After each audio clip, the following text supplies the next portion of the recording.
It's okay. It's kind of like going a bit weird around your shoulders. So Yeah, I might, I'll take it off then. Let me.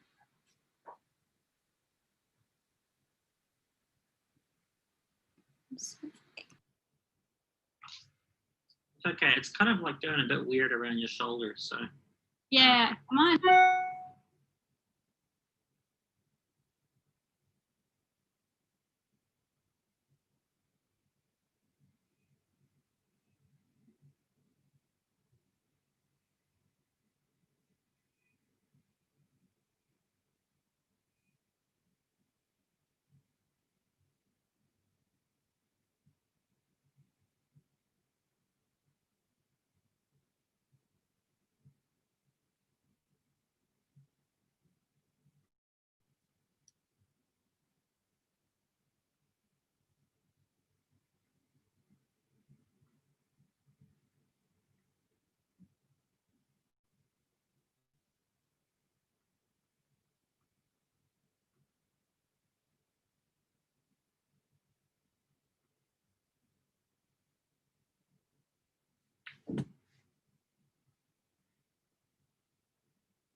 hi again.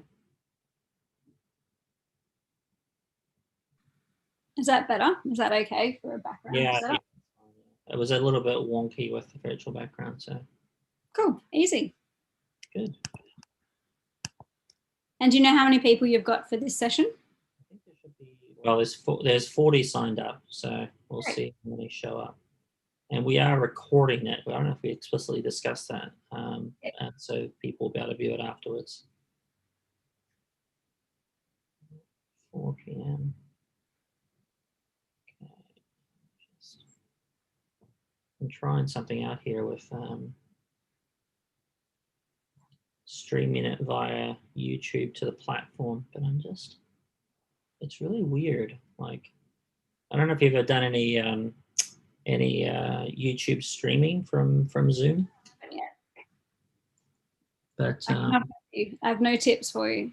yeah, it's really strange because you can set it up.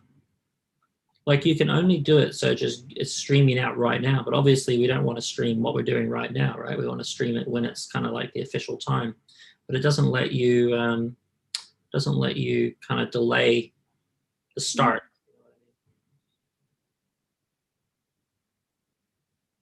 That's okay. Yeah. So how's it going? You had a baby last time I think we talked. How old is the baby? Baby is 8 months old now, so yeah, he's doing really well. Noticed he has a second tooth today. That's current highlight. Yeah. Yeah, he's going. I always found it quite disturbing, the whole concept of a teeth coming out. Like it's and my oldest is now the age where they're all falling out, which is even more troubling, really. But it's exciting stuff. Yeah, it's amazing to see them grow and just watching. You can just see him thinking and taking it all in. It's really awesome. Really, actually, yeah. Is he walking yet? No, not yet. He's actually he was born with a dislocated hip, so he is in a hip brace, and so he's had hip bracing for a while, and he had surgery a couple months ago. So he was in a big cast that went from his armpits to his ankles. Wow. Yeah, so it's pretty full on. Luckily, it was going to be 12 weeks, but it only ended up being 4. So that was really good. But yeah, it's pretty full on. He's out of that brace now? He's in a brace. He's out of the cast. So he's just braced around his hip. So yeah, it puts his like in a frog position, they call it. And kind of like he's doing a sumo squat. Yeah. So I'm not sure how long he'll be in that for. How does he handle that? Is that okay? Or is it, fine. Wouldn't even know. I guess he just doesn't know any different, right? So it's yeah. He's totally fine. So much of parenting I've discovered, which is like can't change your personality, but so much of what your kids just take on the emotions of the parents, right? So if you're stressed, they're stressed, and so it's just about really monitoring your own behavior and your own kind of what you're putting out there into the world, because it'll come back at you, that's for sure. He's a very chilled baby, so I don't know where he gets that from, but I've heard that as well about the parenting style. So me and my husband are pretty, like, we do a lot of things, so I'm surprised he's this chilled, but I'll take it. I'm happy with that. Oh yeah, no, it's definitely, it's the parents are definitely, the personality comes from my oldest daughter. She's like, quite anxious and perfectionistic, and my wife the other day was going, like, she's so perfectionistic and so detail oriented. I'm like, where do you think she gets that from? Take a look in the mirror, and I'm sort of bad that way as well. So yeah. So in terms of the flow of this, I can do a kind of quick introduction of you and then hand over. That kind of makes it a little bit formal. And then at the end for the Q&A, there should be questions in the chat. If there aren't, this is, you never know, like, depends on the audience. Sometimes you get a chatty audience, sometimes you don't. If there's no chats, I can ask a question. But if there are chats, would you like me to ask, or do you want to look in the chat yourself and then just That's fine. yeah. Okay, that's good. Okay. If that's kind of slow, I'll jump in with a question or two, and then if we wrap up early, then that's okay also. Cool. Are you sharing slides or anything, or is it yes, I've got slides, and I want to do a little bit of a activity, so I'll try and see how interactive everybody is, but I think the activity I've got will have people in the chat, so hopefully that'll warm them up for questions. Yeah.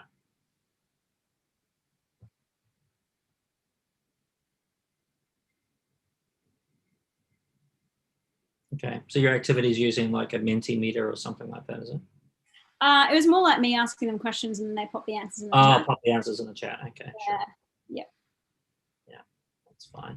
Nothing too fancy.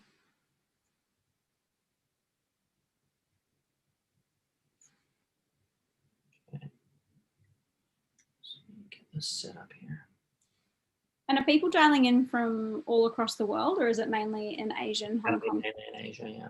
Yep. I haven't had a look at the list actually, but I'm based on where we've sent it out, I would guess it's mainly in Asia. Cool.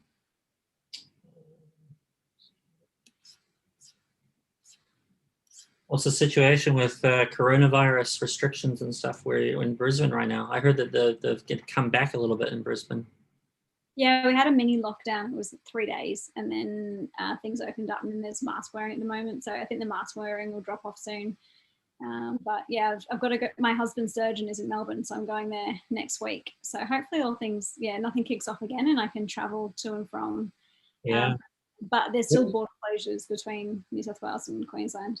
What does mini lockdown mean? I find like this word lockdown is like so ambiguous. In different places it means different things.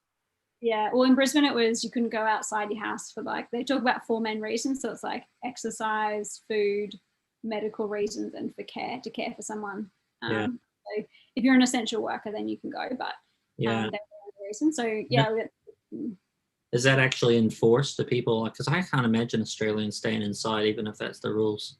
Yeah, people got fined and stuff, particularly in Melbourne. Melbourne was pretty hardcore about it, and we had that lockdown for about 3 months in 2020, so it's pretty intense. And then after that, people don't wear masks. Once the lockdown ends, then people go. So interesting, isn't it? It's like New Zealand's the same way. It's like it's like all or nothing. It's like in Hong Kong, we've been wearing masks since January, and it's been virus, but basically nothing changes. I mean, like they close restaurants sometimes.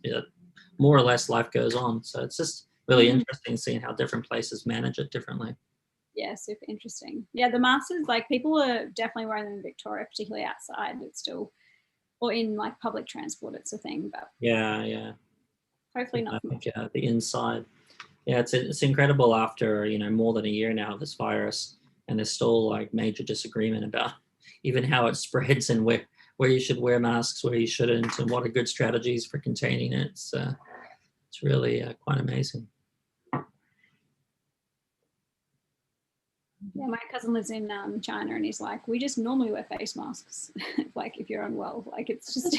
Yeah, that's in Asia. That's kind of a common thing. Yeah, but I heard in China they weren't really wearing masks anymore outside because it's more. I mean, they had a really big lockdown there. Was your cousin living there whilst they had the big lockdown? Yeah, he's in Guangzhou, I think. Yeah, because I don't know how bad it was. Different. It was different regionally in China, but I heard in Guangzhou it was even there. They had a pretty serious one where only one person could leave, once a week, kind of thing, to go and buy eggs and meat and things like that. Tricky. Yeah, sure is. Let me just check here. Sorry. Messages coming in from so many different places. I'll stop talking so you can focus.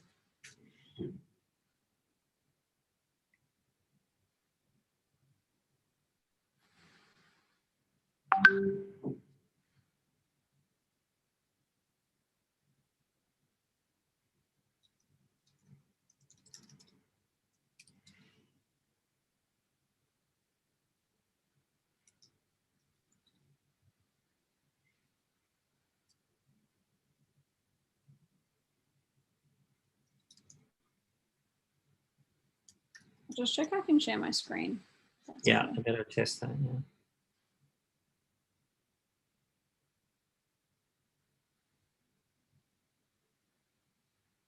Does that look all right from your end? That does look good. I tell you what would be good actually is why don't we just stop our videos right now, and then I can paste this link to YouTube, and then when it goes live, and mute up. I muted myself. When it goes live, I'll unmute myself, turn my video on, introduce you, you turn your video on, and then we'll be good to go. Does that sound good? Sounds great. I just did a thumbs up. You'll see when it goes live because I'll click on start webinar and it'll say something like you are now live or something like that. Perfect. Sounds okay, good. I'm going to mute myself now. Can you share your screen so that the cover is up?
Hello, good afternoon, good morning, good evening, wherever you are, and welcome to this talk as part of the 21st Century Learning Online Conference called Engineer Your Future with Felicity Furey. It's my pleasure today to introduce Felicity to you all, and I won't take up too much time. My name is Justin. I'm one of the organizers of the conference, and Felicity, who is based in Australia, originally from Brisbane, Australia, has got many accolades in her life so far, and she'll talk about some of those and how she got to where she is. She was one of just 12 women graduating from 120 to be named Boss Magazine's Young Executive of the Year and Innovative Engineer of the Year. She does many talks around Australia to schools, to industry, about the power of engineering and girls in engineering, women in engineering. She has insights on entrepreneurship, the future of work, millennial leadership, and I know we have students joining us today who will be keen to hear all about this. In 2020, Felicity was on a mission to reach her goal of 1 million hours of volunteering for STEM schools with a focus on coaching and training. And so this talk today, I guess, fits in within the context of that work as well. So without further ado, I'd like to hand it over to Felicity and just everyone enjoy the talk today. Thank you. Thank you so much, Justin. It is great to be here, and I really appreciate the invitation to come and speak with all of you amazing people. Thank you for giving up your time to be here. Tonight we're going to be, or today, or wherever you are in the world, maybe morning, we are going to be talking about engineering your future. I'm going to share some insights in my career as an engineer and how I was able to get to some of the accomplishments that Justin mentioned. I'm going to share some tools and tricks for how you could engineer your future, and we're going to delve into the engineering mindset. So let's get started. I'm going to use the chat tonight, so I'd love to hear from you. So I thought I'd start by asking you a question. Who out there likes a challenge? Pop a yes in the chat if you like a challenge. Maybe you're not so keen. There might be a maybe, or there could be a couple of no's. I'm keen to hear for the people in the Zoom. Do you like a challenge? Got a couple of yeses coming through. Fantastic. And it's okay if you don't. Robert says yes. I like a challenge. Fantastic. Jenny's a yes. Nikki loves one. Awesome, especially when I have time to explore. Fantastic. Well, I've got a couple of challenges for you tonight, Nikki. Hopefully you can do that. A yes from Miles. So I am someone who loves a challenge. I remember growing up when I was learning to ride a bicycle, we'd gone to a friend's house in regional Australia, and the boy there had a bike, and I said, that's it, this weekend I'm learning how to ride that bike. There was no training wheels. I had lots of skin knees, and I just kept getting on that bike and going again and again. And I think probably if I look back across a lot of my life, I am someone who does really love a challenge. Now, the next question I want to ask you is, how do you normally work through challenges? Are you someone who is sort of like, let me at it? I think that's sort of what Nikki was talking about. She loves a challenge. Or are you kind of like, I'll sit back and observe and kind of wait to see what happens? Do you like to come up with a really clear plan for your challenge before you get stuck in? So I want you to have a think about it and see if you can identify what's kind of the thinking that you apply when you work through a challenge. And just pop in a couple of words or sentences in the chat about how you like to work through your challenges. I'll give you a moment to have a think and put in the chat now.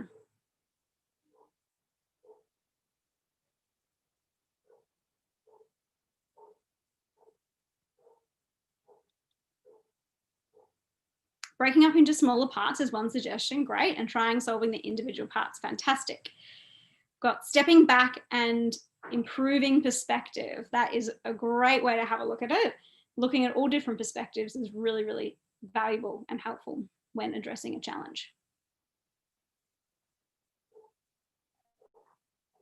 Awesome. So there's so many different ways we can approach a challenge. Nikki has also said splitting up into lots of ideas first and then making a plan of attack.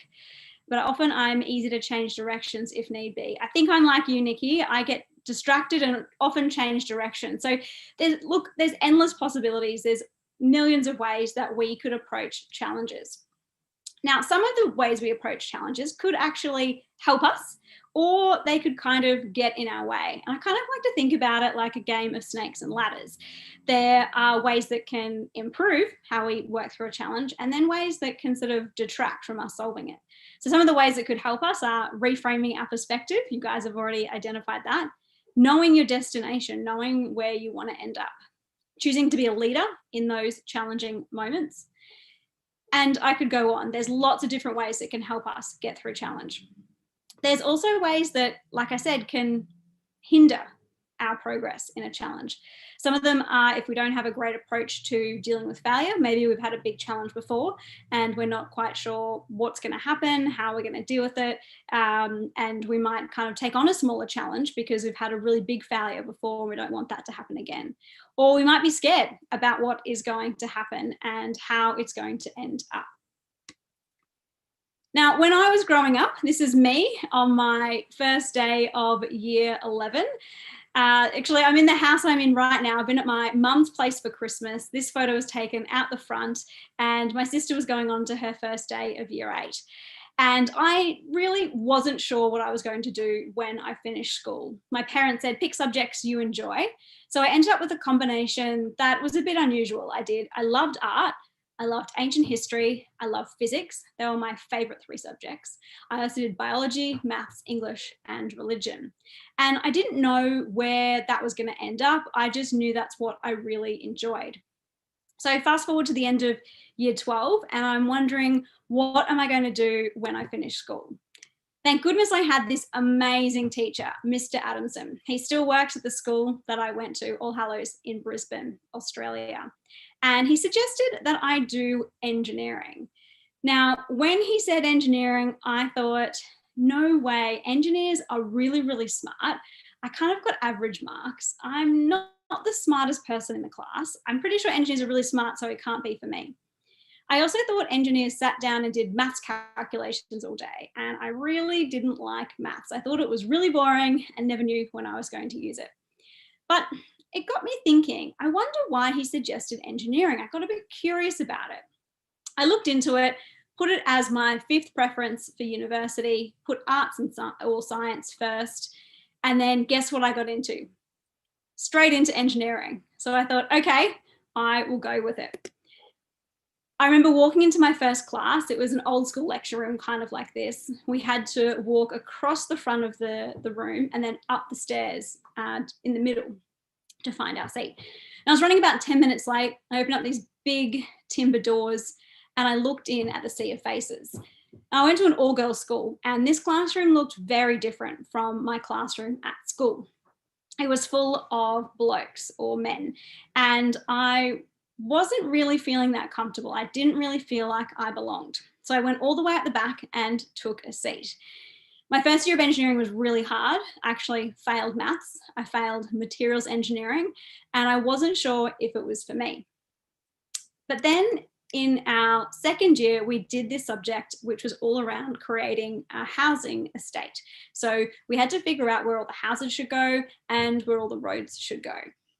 This got me really curious. Now, it's not the most exciting engineering project. There's way cooler stuff that we could have done in our civil engineering course, but it was a real aha moment for me. And what happened was I learned that as we put the roads next to the houses, if we made the roads wide and straight, people would actually tend to speed. If we made the roads curved and narrow, in people's perception, they would actually drive more slowly. Road design was actually based on human psychology.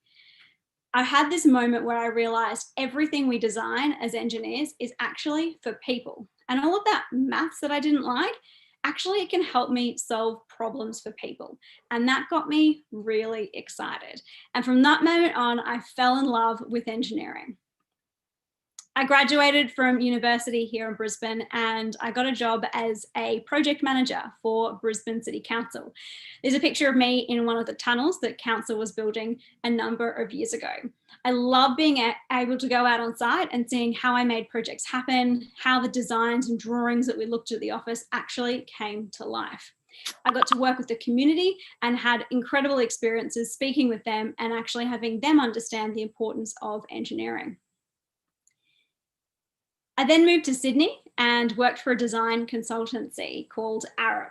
And one of my projects was Sydney Harbour Tunnel. So you can kind of see here in this picture of Sydney Harbour, there's some ridges along the bottom of the sea floor. And that's actually where the tunnel sits. It's pretty cool. I could nerd out about this tunnel for a full hour, but I'll spare you the details. It's concrete tubes, basically like a big square pipe. They sunk onto the floor of the sea and they pumped the seawater out.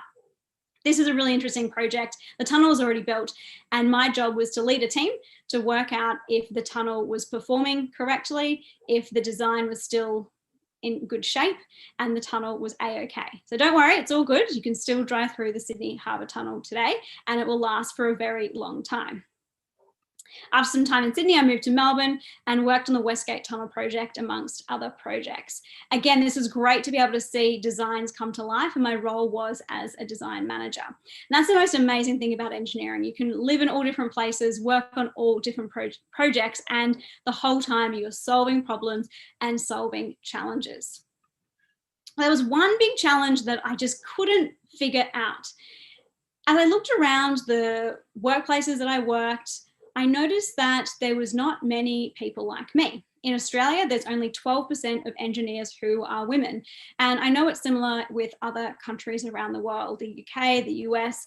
There's a lot of countries that have low number of women in engineering. I've seen a lot of talk about it. People would discuss this idea of we should get more women into engineering, but there wasn't a lot of action. I was really frustrated that change wasn't happening. And I thought maybe I could turn this frustration into an opportunity. So while I was volunteering for Engineers Australia, I went along to a meeting and I never really thought of myself as a leader or someone who could go create change. But in this meeting, I saw this opportunity. The government said, hey, we want to do a project and we want to get more girls into engineering. And I sheepishly stuck up my hand and said, I want to do something about that. I want to go lead it. I had no idea what I was doing. I'd been an engineer. I'd never worked in education. I was a bit worried that I wouldn't have the skills or really know how to solve this problem. So I approached my old university and some really amazing colleagues. At 25 years old, we put together a plan. We went, how could we inspire young girls about engineering? We picked students in year 9 and 10 because in Australia, that's where we choose subject selection for senior school. So it was kind of like a middle school group of girls. We ended up having 131 students come along to our day. The day looks like hands-on workshops and activities. Here you can see the students are making water filters out of all different kinds of materials like charcoal and rocks and sand. They solved a problem that was relevant to them. It was something that they could see in their daily lives. We then heard from speakers and then the students got to go on site tours. Now this one-off event had great success and we couldn't just stop there. That was back in 2012. Since then, we've got partners on board like Qantas, Boeing, the large telco here, Telstra, and a whole range of really, really big companies. I've managed to raise over $1 million for this charity and it's called Power of Engineering.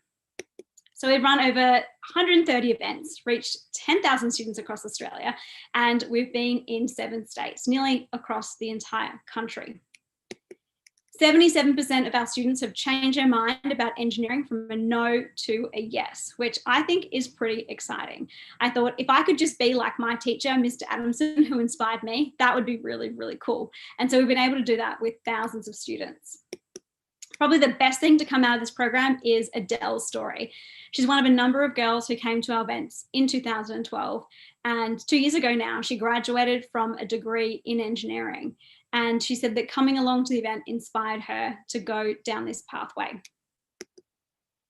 So how did I get through this challenge of having no idea about science, technology, engineering, and maths education to then starting a not-for-profit, raising $1 million and making all of that happen?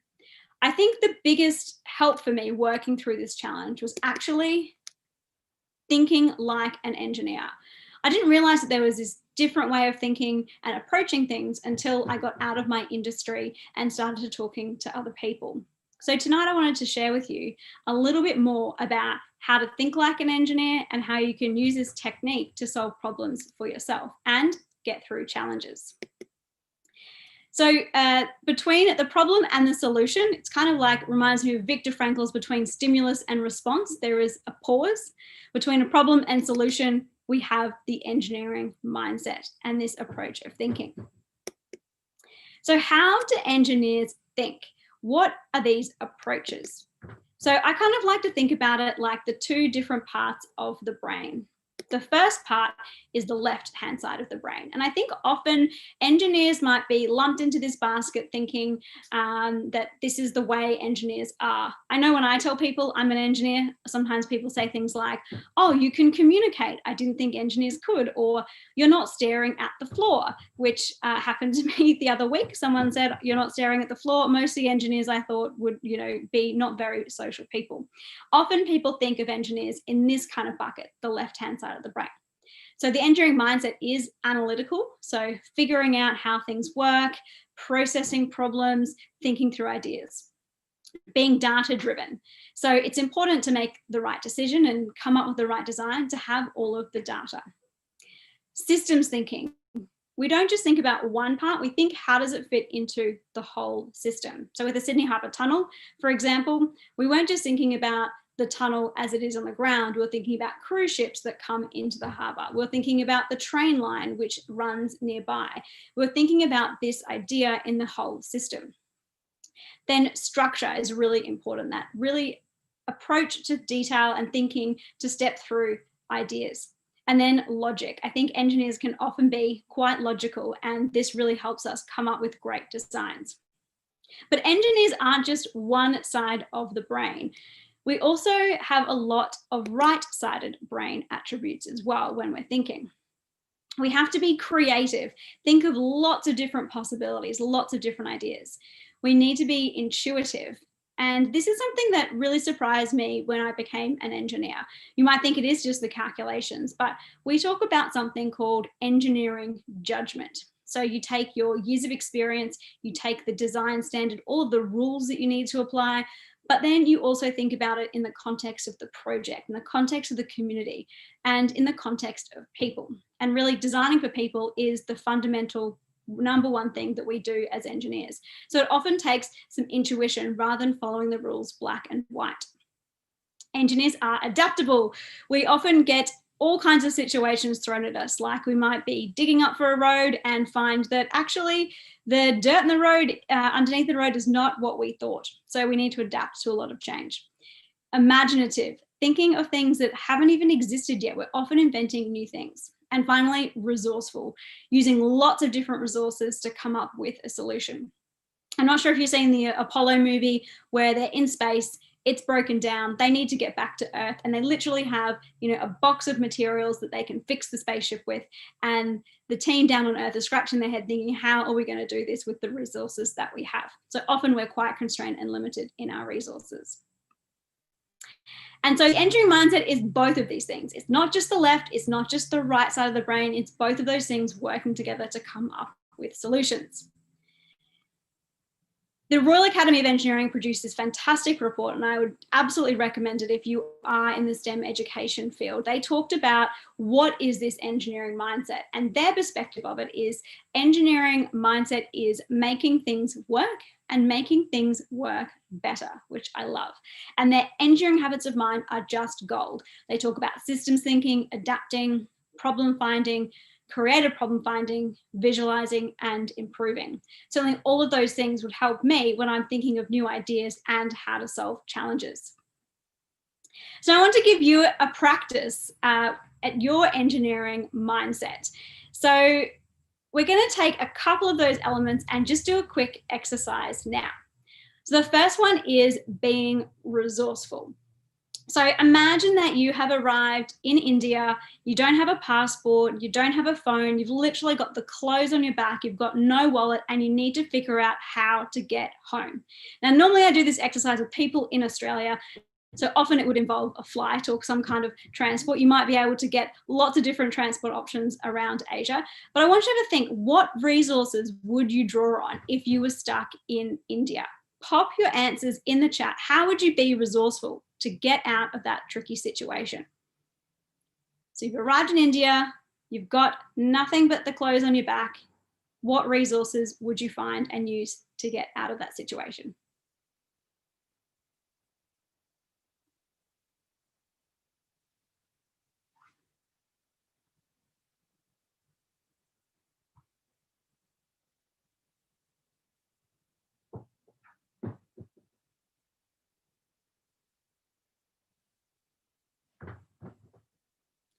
Justin said, find someone that could speak a common language. Great idea. Mobilize a community. I love that. Speak to locals and find your way around the city. Awesome ideas. Got scan the area for any individual who looks as though they might speak English. Fantastic. I think a big one would be connections, contacting another international school. Great ideas. Awesome. So we only kind of spent a very short amount of time. Oh, we've got one more answer. Use sign language with locals if I can't communicate. Yes, you have given me flashbacks of one of my holidays when I did go to China and I had to tell the taxi driver, plane to airport, when I didn't speak any Chinese and I was in a really small regional town. So we just spent a minute on that, and already you're thinking of lots of different ideas and getting really creative. When we add in lots of constraints or take things away, then your mind gets thinking. And that's a great way to trigger our engineering mindset, is to change some of the parameters, figure out what would you do if something wasn't there. Awesome work, everyone. Here's our next exercise. And it's all about being data driven. So if you know anything, or if you know something about Australia, you may know that there are cane toads here, and particularly in Queensland, the state that I live in, and in Brisbane, they are a real pest. So in the early 1900s, we had scientists said, let's get some cane toads into Australia and we'll take care of the cane beetle problem. So cane beetles were destroying our sugarcane crops. Now, they didn't actually do that much research. They brought the cane toads over. They had 101 cane toads that arrived. Now, turns out the cane toads didn't actually eat the cane beetle, and they loved living in Australia. Within just 10 years, they'd spread from Queensland on the east coast all the way across to Western Australia. So, question for you, what data or what information would have been helpful for scientists to work out if that was a good decision or not when they were bringing the cane toad to Australia? What information do you think that might have been helpful for them to use?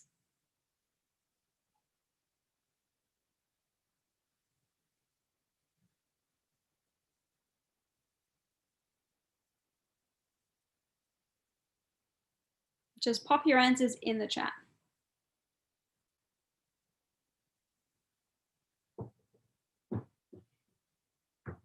Good question. What are the natural predators for cane beetles? Excellent. Reproductive cycle. Great one. Seeing what predators they have to maintain the population. No worries if you didn't understand the question. The question was, cane toads are a real problem in Australia. They made a big mistake when they brought them here because the population exploded. So my question was, what data would have been helpful to learn about before you brought the cane toads here? So I've had some great suggestions on the chat. And I think any one of those would have been really helpful for the scientists to know. And this information would have helped them make the right decision. So data is a really important part when we're solving problems and solving challenges. I've got some other great suggestions here: consumption habits, what they eat and how much, rate of production in original habitat.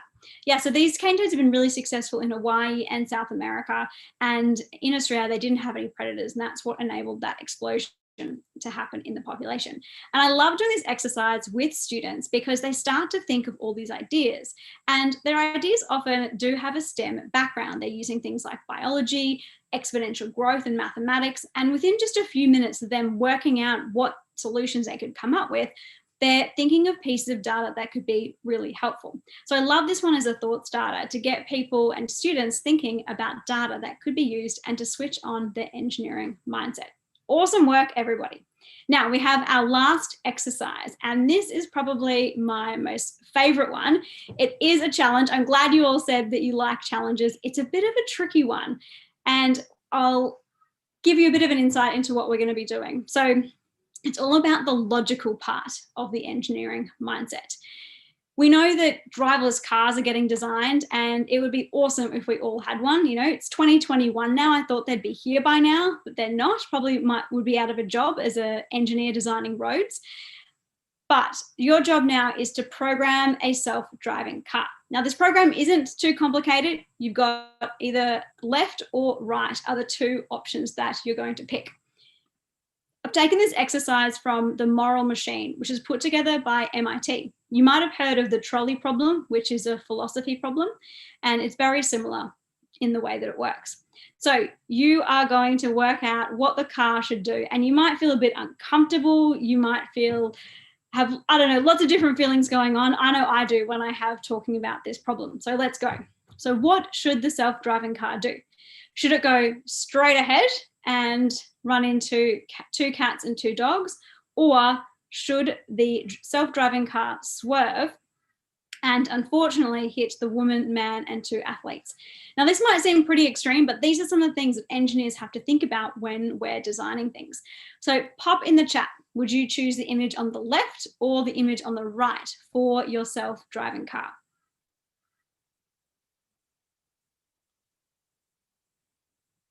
Got 2 lefts, 1 right, more lefts. Stop, yes. Well, that wasn't an option, you just got left or right. Good question, Nikki. What about a swerve to the far left? And Jenny also says, stop the car.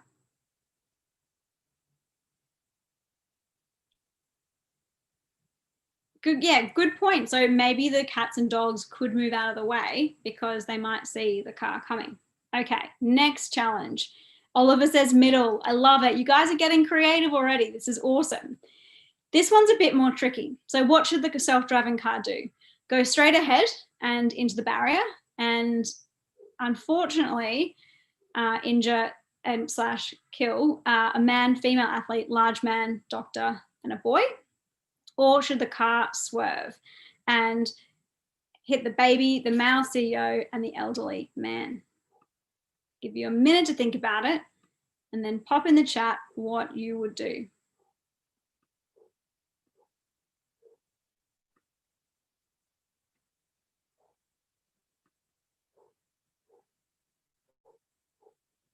We've got a right swerving onto the empty sidewalk.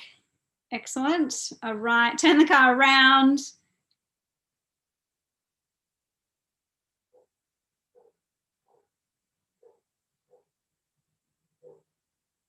Got a right from Robert.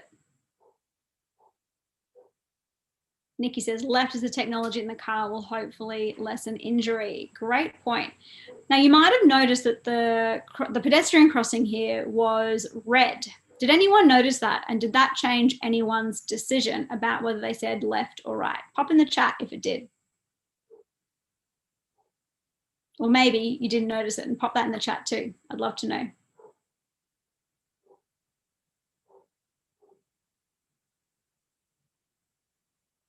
Okay, cool, didn't notice, no problem. Now here is your last challenge. Okay, interesting, didn't notice but would not change opinion. Okay, cool. So you can see there's different judgments and assessments that are going on. You're analyzing it, thinking logically, all of those great applications of engineering mindset. Now the last one, here we go, we've got an elderly woman and a woman on the left, or a woman and a girl on the right-hand side. What would you choose? And the pedestrian crossing is green in this case, so that might influence your choice, it might not. Shreya is saying right. Got a left from Mars, a few more lefts from Daniel and Robert. A few more lefts. Hoping into the barrier. Cool, and we've got a left. It's the pedestrian crossing, and so the car should stop. Absolutely. So sometimes, this is a pretty extreme example where you only have, one or the other option here. And if you actually do the full exercise, if you just search for the Moral Machine, MIT, you can go through the 12 scenarios. And at the end, it's quite interesting. It gives you biases towards what you might have. So for example, I saved more young women. That was my most saved person. So you might notice that you have a preference for dogs over cats based on your choices in the scenarios. And it does seem like an extreme example. I love that you guys were thinking about different ideas. Could it do this? Maybe we could try that. Maybe we could program it. Maybe we could do things different. And that is a perfect response for this exercise. The idea is that you are getting creative. Now, while those weren't actually options, and if you do the exercise, you can't choose in between, you've just got to choose left or right, but you were starting to think creatively and you came up with creative solutions. And the thinking that you did was human-centered. You're putting people at the center of the design. And you were also coming up with lots of different ideas, like, you know, could the barrier make a difference? Let's make the car safer. Lots and lots of great ideas there. So well done, everyone. And again, in that short exercise, you've been able to deploy your critical and creative thinking. Now, I've taken this from the Australian curriculum, and it's the general capabilities. Just in that short exercise, you are reflecting and thinking on processes. You're inquiring, identifying, exploring, organizing information ideas, generating ideas, possibilities, and actions, and doing some analyzing and synthesizing. So great work, everyone, on your Tuesday or whatever day it is in the world for you to get creative and use some critical thinking. You've started to apply your engineering mindset, and I wanted to give you some more examples of how you could potentially apply this mindset to solve problems and even use in your classrooms with students or with other teachers that you may have who you're training at your schools. Or, you know, you could even use this in your everyday life to solve problems. I think the most valuable thing for me with the engineering mindset has been I've been able to start multiple businesses and actually make change happen. This guy, James Dyson, I would say is a pro at using his engineering mindset. So the Dyson vacuum cleaner, he invented by taking 18 months in his back garage, and he prototyped and experimented again and again and again. So have a guess, how many prototypes or experiments did he do before he came up with the final design? Pop in the chat, how many designs do you think and prototypes do you think he did before he came up with his final invention? 50, 120, 1,000 plus, 1,075, 15, 200, a whole range of different answers. 21 from Daniel, 99 plus from Miles. All right, it was actually 5,127 experiments. On the 5,128th one, he actually got the design nailed. I think it's really impressive in 18 months that he was able to do that. And he was constantly using this engineering way of thinking to solve the problem. Another great example from America is the Moonshot Factory. And the way they think about solving ideas is coming up with having a huge problem, using breakthrough technology and having a radical solution. They talk about kill this project. So they come up with this idea and think, okay, what are all the ways that it's not going to work, and try and not make it happen. It's kind of like an opposite way of thinking, which has been really creative. So one of their projects was weather balloons to get Wi-Fi installed all across the world. They actually worked with costume designers and people who knew a lot about fabric to make this idea happen. And here you can see a drone attached to the weather balloon, and this actually traveled all the way around the world. They still haven't killed this project, and this idea might actually happen. So I think it's very impressive that they've used this way of thinking in a kind of reverse order and applied it there. So personally for me, after I started Power of Engineering and started working with high school students, I thought that was great that we were able to spark their interest and get this idea out there for them to think about engineering. But what I noticed was in the classroom, they might go back to their classroom and not actually have that real world example in the classroom. So me and my two business partners created maths in real life. We use the same approach of thinking through problems to do this. And we created resources that are mapped to the Australian curriculum, and they use real world examples. Just like when I was sitting in class thinking, oh wow, this road design is all for people.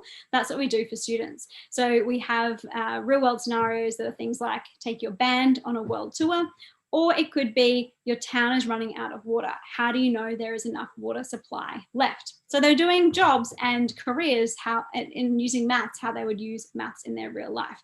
And this approach has been really helpful in building that business. We've reached schools all across Australia and reached thousands of students. And kind of the application of that engineering mindset is really understand, create, and then do. You might have seen a lot of design thinking methodologies that take a similar approach. So the first step is really understanding the person. Who are you designing it for? Who are they? Who does this matter to? What is success? Why is it so important for them? And just keep going back to that why? Why are we building this in the first place? Miss Nikki's popped a chat here. Are these resources available to see? What age range are the problems designed for? So our resources are designed for year 9 and 10 students, and they, I can absolutely send you a copy. I'll pop my contact details are at the end, and if you'd like to see them, we've got year 9 and 10 resources available at the moment, and I'd love to share some samples with you if you would like them. And that, you know, you might be able to adapt them as ideas to different age groups as well. We've had teachers do that too. So the first piece is really understanding, you're welcome, Nikki, understanding the challenge or the problem that you're solving. What does success look like? Once we understand that, then we can create a solution. How will it work? What will it do? Can it be better, faster, cheaper? Again, adding in some of those constraints of, you know, if you can only go left or right, are there other solutions you can come up with? What resources are available? What could I imagine or ideate and create to solve this? And then finally, there is the do. Prototyping, experimenting just like James Dyson did, implementing, executing your idea, taking lots of action. And two of the things I find most difficult are making decisions and then at the end, stopping.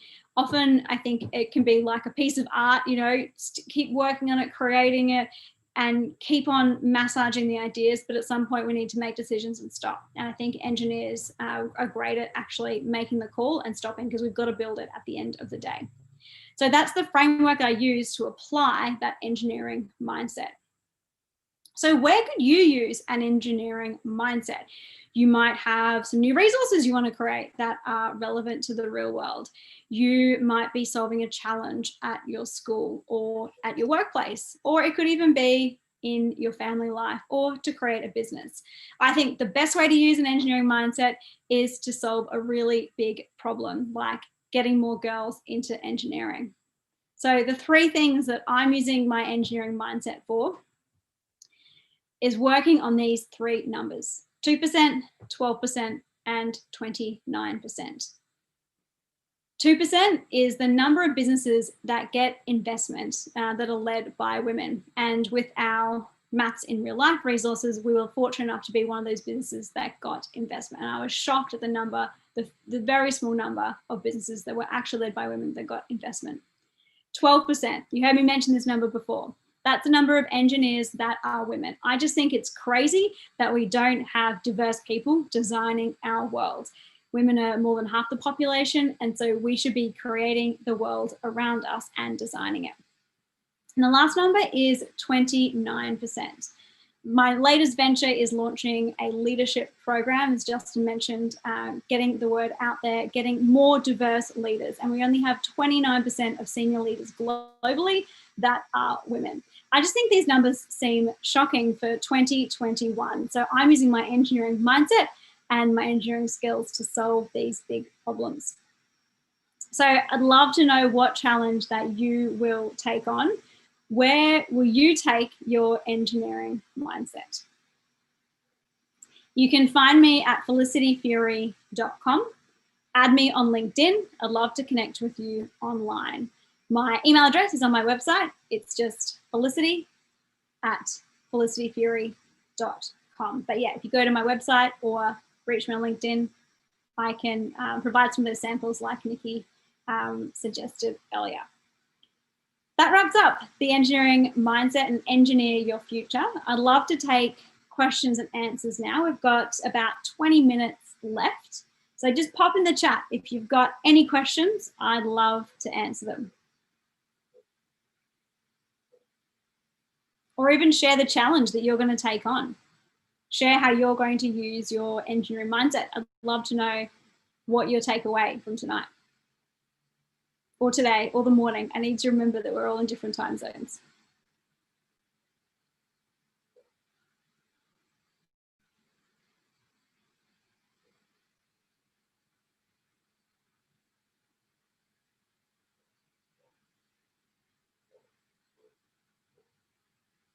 Okay, we've got a question. Fantastic. Thank you. How might the engineering mindset vary when it comes to different subsets of engineering? For example, aerospace, civil, mechanical, etc. Great question. There are lots of different types of engineering. That's one thing I find challenging about sharing about engineering to students and with teachers and educators. There's over 30 different types. So I think the engineering mindset is still applicable in all different areas. It's just the context and the content that is different. So for aerospace, you would have different constraints than to say civil engineering. I like to think civil engineering is everything in, I'll nerd out for a moment, everything equals zero, nothing moves. Most of the time you don't want anything to move in civil engineering. Where mechanical, you've got a lot of moving parts. You might have thermodynamics, things like that. So there would be slight nuances on that like next level of detail, but in terms of solving problems, I think it would be very similar across all of them. Yeah, thanks for your question. Got a question from Justin. So for female students that might be considering studying engineering, do you have any tips about how they might select a university that would be friendly or better suited for female students? Oh, that's a really good question. I think the biggest learning and biggest takeaway from me from my time being in a minority group throughout my career and at engineering was how I felt about it compared to what actually was happening. So I think I would feel a bit shy. I wouldn't always put my hand up to answer a question. I wouldn't put my perspective forward. And it took me about 5 years in my career to realize that I was doing that and was kind of being a bit shy about it. And then that meant that really everyone was missing out. So people weren't getting my ideas. I wasn't having my voice be heard. So I think an important thing for anyone, female or in a minority group going and choosing a degree like engineering would be to have a think about where you might not be putting yourself forward because you're worried about what other people might think. That was a real concern for me. Or what are you scared about? I think there's a whole range of different universities. I'd actually go out and look at universities, interview them, talk to the current students and ask them how they feel. I think a lot of universities in Australia have great groups like Women in Engineering or Skirts in Engineering is one of them here. So there's often a lot of great support groups. So getting involved with clubs and societies can create a community around you and really support you through your course. Another question, what can teachers do to support younger female students to encourage them in STEM related areas so the funnel does not narrow during school? So there's lots of different points in the funnel or pipeline in terms of speaking with girls. Often attitudes can be shifted or what's the right word I'm looking for, impacted early on when, just even things like simple like toys. I've got a young son and I'm just looking at the toys that I'm buying him, making sure that I'm not having gender specific toys. Then in primary school, it can be like, oh, I'm just not good at maths, etc. So there's all different ways that we can have girls switch off throughout the pipeline. So I think a big thing is using inclusive language, and a lot of the examples that we talk about with girls aren't like, a lot of them in textbooks here are say kicking a football or shooting a gun or boating, and quite masculine concepts. So that's why we've had our real world resources be relevant to across genders. So I think for teachers to support young female students is making it normal that girls do STEM, and showing lots of real world examples can get them excited about it. A lot of students say they want to make a difference in STEM, and those real world examples are a great way to make that connection for them. Another couple of questions here. Let's have a look. I'm a design teacher for 3 to 12-year-olds, and I love providing opportunities to apply and make connections to the world around us. We often talk about the design mindset, but I'd love to show them diverse models such as the engineering mindset for students to make connections. Awesome, thanks for that comment, Nikki. Fantastic. And we've got another question here. How did you get young girls to become interested in STEM? What sort of workshops do you hold? So when I think about engaging girls, there's 4 kind of key elements that we think about. And this is backed up by research, by a lot of other organizations in STEM fields that talk to girls and young students. So the 4 things is, 1 is real world. Is this relevant to the real world? Is there a really juicy why behind it? Like, why is the student solving the problem? A second thing is participation and collaboration. Sometimes in Australia, we have boys and girls might be working on a workshop together and the boys can tend to take over. So one way we get around that is assigning roles. So having each person in the group do something specific so they're all really participating in the activity. And our programs are either all girls or 50% girls, 50% boys that we run. The third thing is role models. And for students, it can be both male or female role models to get them excited about STEM. It doesn't have to be all women. So getting them a variety of role models. Having the role models be attainable. So it's not like, oh, here's this person who got straight A's. I don't like telling people I failed maths, but I do tell them that because it makes it more attainable and relatable. And then the fourth element is language. So really checking in how the language that you're using when you talk about STEM. Often we describe engineers or people in STEM like analysing, building buildings, writing code, and in doing words. And that can be something that can actually switch off girls. So we need to use words that are adjectives like organising, designing, creating, and those kinds of words have it more open for girls to think, oh, I could do something like that. A great resource I'd recommend is checking out People Like Me, which was put together by the UK Women in Engineering Group. And there's a great little, almost like a personality survey that you can get your students to do to just use some of that inclusive language to get them excited about STEM. Thanks for your question. And with role models, there's actually a lot of great videos out there that you can use of different role models. I actually put together a blog article on my website which answers exactly this question. So if you go to felicityfurey.com, you can find a bunch of links to resources and recommendations on that topic as well. What are some specific things you consider when first designing cities? Oh, interesting question, Ben. That's actually one of our workshops, and that was the question before of what are some of the workshops we do. So we do designing a city, water filters, we do wind farm design, they design aerodynamic structures, a whole range of different things. The important thing is showing them variety and showing students that there's all different things you can do. I think when you're thinking about designing a city, I would think about the people first. So where are people going? What are kind of the centres that they're going to? Often the central business district or the city or the centre of town is often where there is lots of cars going. So we'd think about where do the cars need to go? Think about what kind of place we want people to experience. So engineers will also work with town planners and architects to create those kinds of things. I'd probably think about where are you going to put your waste to have safe drink, dispose of sewage, where are you going to put water? These are very civil engineering answers. Where are you going to get food from? Logistics, transport, all of those kinds of things. Probably energy would be another big one, energy and food. Where are they going to come from? It'd be great to be renewable. If you're looking for ideas on how to design cities, I would check out the Arup, I've just totally forgotten the word. For the Foresight and Innovation, they have these different future cards. Arup, A-R-U-P, is an engineering firm, and they have all these ideas of future thinking and how to design cities. So I'd recommend checking out those ideas and cards to spark some ideas around that. What classes do you recommend to take if someone wants to do an engineering major in university? So I think a maths is really helpful. We have 3 levels of maths in Australia, and so the middle level or the top level is really helpful.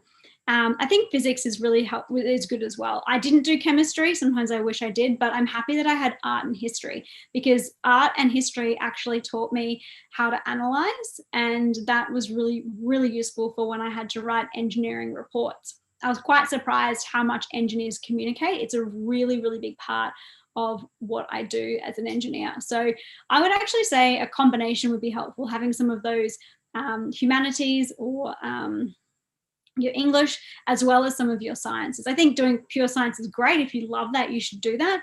But I think having the art and the history was a really nice balance for me to get that different perspective. So I'd recommend that. And you know what, if you get into engineering and then you want to change your major, that's okay too. You know, if you want to say go from civil to mechanical or go from science into engineering, there's still lots of times and opportunities to change, certainly in Australia. So I think if you did pick subjects that you weren't quite happy with and then weren't on an engineering path and then you change your mind, there's always a way to work it out.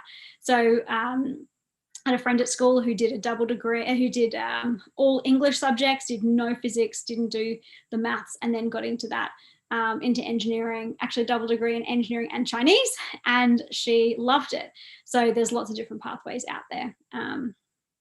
Okay, just checking the time. Great, we've still got 10 minutes.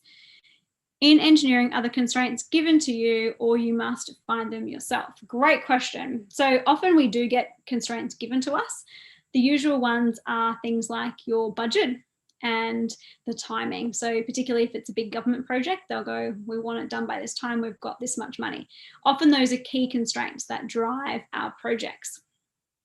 For engineering, I think it's really interesting that we don't want to actually, you know, we could actually design things for 1,000 years, but we often put a design life on things. And this is a great exercise that I do with students to say, if you were to design a bridge that had to last one day, what could that look like?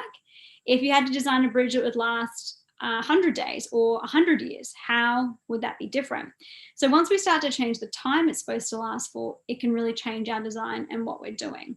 So I think that's a really important factor, and that's something that is given to us as well. And engineers don't actually want to design something that is stronger than it needs to be, because it's going to cost more money, potentially have a bigger impact on the environment. So we actually want to design it to some set constraints.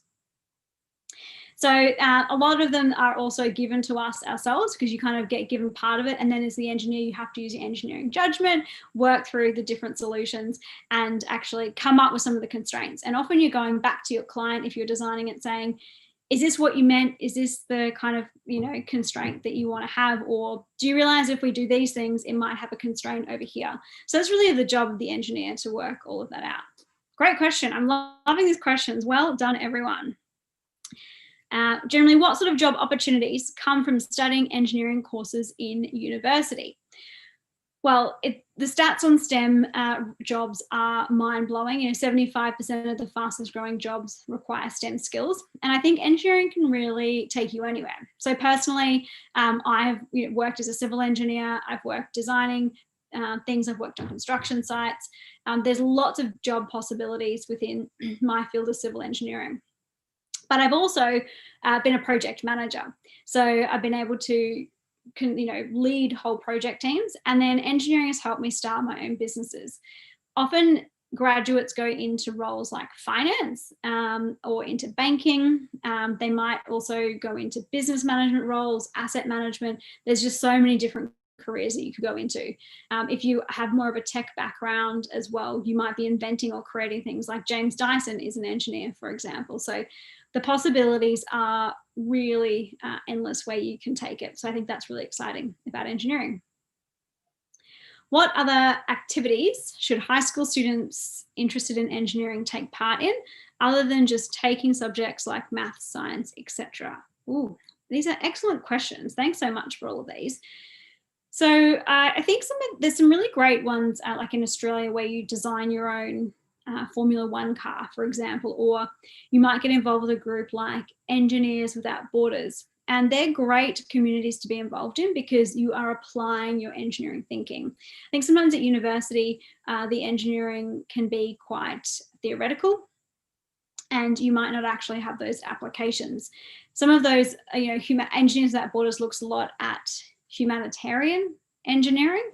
And so you get to see engineering in more of a context. So I think getting some of those business examples or application of it too, like the F1 project is really great because the students actually work out how much does it cost to run this, marketing, budget, sponsorship, and it's real dollars. They make a real car. So any way you can apply engineering is really helpful. There's lots of design challenges here in Australia for school students and lots of STEM programs that have been run. And I think you can find a lot of these online as well. So I'd recommend that and doing some of those extra activities. I found actually a lot of friends of mine who are engineers are really amazing musicians as well. So I think engineers can be quite creative, and I think it's helpful and healthy to have those different kinds of ideas. And engineers often get lots of inspiration from different things outside of their day-to-day of engineering. That looks like, oh, there's more questions. I was going to say we're at time, but I'll answer this last one and then I think we might wrap it up. So we've got here from Nikki, what do you think are some important experiences or activities? Do you think they are important for younger students? Do you think they should always be closed, give you prompts or constraints, etc., versus some more open exploration? Oh, that's a tricky question. Oh, and let me have a think about that for a second. I think important experiences are, I think, a combination of both. With our workshops where, say, for example, they're designing a wind farm, the students are given say, like, here are some materials and you've got, you know, this amount of time to design something. I think if you give them a time frame, like say 10 minutes to do it, it kind of forces them to kind of get through the solution, which I think could be really good. And giving that open idea, we've actually found that to be quite inclusive. Like, we had a student who was had a wind design, and she was like, oh, I'm not an engineer, I'm not into that STEM stuff, but she was drawing this beautiful design. And then we actually were able to take her design, like her artwork, and actually mold it into the shape for a wind farm. So it seemed like she was kind of not even on the path or even solving the challenge, but she actually came back and her design was the most beautiful. So I'm in two minds about it, whether it should be constrained or closed. Constrained or open. I think it's important for students to have both experiences and feel like they're solving a problem and getting somewhere. But I think my preference would be more towards the open creative solutions where they're getting the opportunity to explore things themselves. It's so hard. I think as an engineer, I like to find the answer. So that's probably why I say it's helpful to get to the solution. But I think we can be so much more creative when we have open ideas. And I'm always so impressed with students from a range of year levels of what they come up with and the ideas that they create. It's really, really amazing. And with last comment, there can be sometimes many ways to solve a problem. How do you pick the correct one or the most appropriate one? Oh, that is very difficult to answer. And I would say, very briefly, it would be what's right for people and what works for people, which can be really, really challenging to do. Justin, you're back. Yes, thank you very much, Felicity. That was a fantastic talk, and I think we could go on with questions forever and ever. But everyone does have Felicity's contact information. So I'd just like to thank Felicity again for the talk today, and let any of the attendees of the conference know that you can find the talk in the conference app for the next until the end of term. So we really appreciate your time today, and see you at other sessions of the conference if you're part of the conference, and thanks to any students that joined. Cheers. Thanks so much.